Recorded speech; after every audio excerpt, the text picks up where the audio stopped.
4 मई 12 बजे, मतलब ये बयान लोगों ने इतनी बार देखा और ये बयान इतनी बार दिया गया, अब हर कोई ये जानना चाहता है कि साहब 4 मई 12 बजे क्या होगा, सरकार किसी की बने, क्या होगा 12 बजे 4 मई को?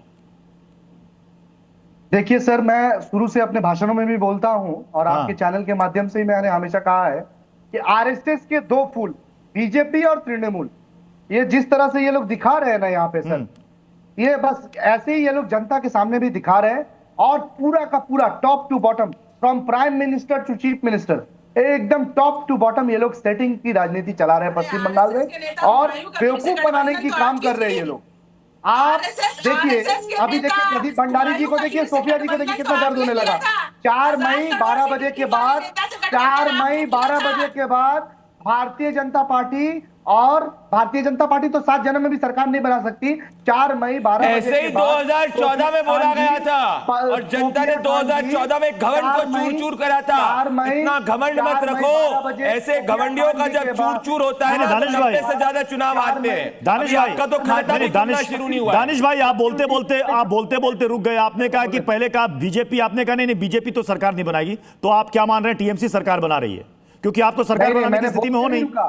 मैंने बोलता नहीं रुका, मेरी बात आप अच्छे से सुनिए। बोलिए। प्रदीप जी बीच में बोल दिए तो फिर तो मैं यही बोल रहा हूं कि 12 बजे बीजेपी तो 7 जन्म में जीत ही नहीं सकती। और अब आते हैं सोफिया खान जी के ऊपर। तृणमूल कांग्रेस को सरकार बनाने के लिए अगर असदुद्दीन अवैसी साहब और अन्य दल जो लड़ रहे हैं अपने हक के लिए, अपने हुकूक के लिए, उसकी जरूरत पड़ेगी तब जाके ममता बनर्जी की सरकार बनेगी। ओके, देखिए बड़ा स्टेटमेंट, मतलब आप किंग मेकर की भूमिका में होंगे और फिर आप सपोर्ट करेंगे टीएमसी को, जिसके लिए अभी आपने कहा कि आरएसएस के दो फूल, एक बीजेपी दूसरी तृणमूल, आप उसी को सपोर्ट करेंगे। अभी आप ही ने कहा, बिल्कुल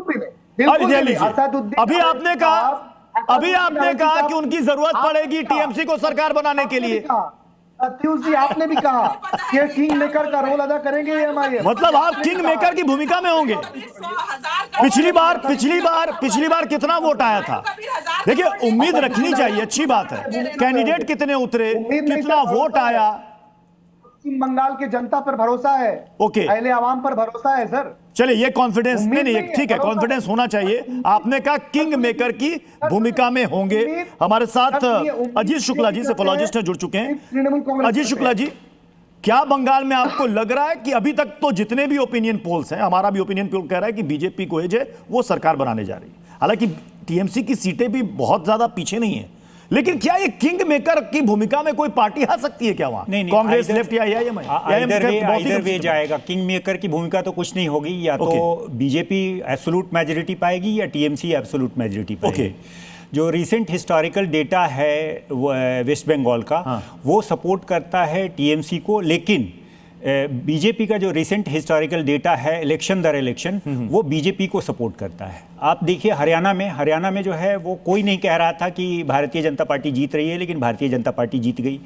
आप महाराष्ट्र देखिए, महाराष्ट्र में जो है लोकसभा चुनाव जो है हारी थी भारतीय जनता पार्टी, जबकि लोकसभा असेंबली इलेक्शन में एब्सोल्यूट मेजॉरिटी आई। तो भारतीय जनता पार्टी का भी जो रिसेंट हिस्ट्री है वो, और जो टीएमसी का वहाँ का लोकल हिस्ट्री है वो, जो इलेक्टोरल हिस्ट्री है वो दोनों एक बराबर है। तो बड़ा ही कठिन है, मतलब इस बार जो है अग्नि परीक्षा है हर पॉलस्टर के लिए कि कौन सी पार्टी जीतेगी। लेकिन अगर हम हिस्टोरिकल डेटा पे जाते हैं तो मतलब कांटे की टक्कर है, मतलब क्लियर है, या तो बीजेपी या तो टीएमसी।